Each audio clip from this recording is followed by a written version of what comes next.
A queue is a data structure similar to a stack, except that in a queue, the first item inserted is the first one that can be removed. This is what we call FIFO, first in, first out.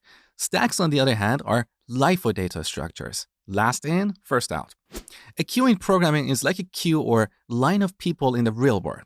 People join the line from the back and leave from the front. Queues work exactly the same. Now let's look at a few applications of using queues. We can use queues in situations where we have a resource and this resource must be shared amongst many consumers. So these consumers should line up and use the resource one by one. Here are a few examples. Printers use queues to manage jobs. It prints these jobs in the order they're submitted. Operating systems use queues to manage processes. So these processes wait in a queue for their turn to run.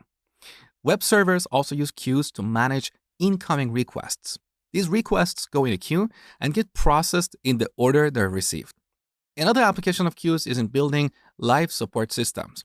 For example, when you have a problem with your web host, you may jump on their website and use the live support. Now, there's someone sitting there responding to people's requests. He or she cannot service everyone at the same time, right? So you have to go in a queue. So there is a resource with many consumers. These consumers get access to the resource based on their position in the queue. These are all examples of using queues. Now let's look at various operations that queues support and their runtime complexities. We have enqueue for adding an item to the back of the queue, dequeue for removing the item at the front of the queue, peek for getting the item at the front without removing it, as well as isEmpty and isFull. Similar to stacks, all these operations run in constant time or OR1 because items are added or removed from the ends, and this is very fast.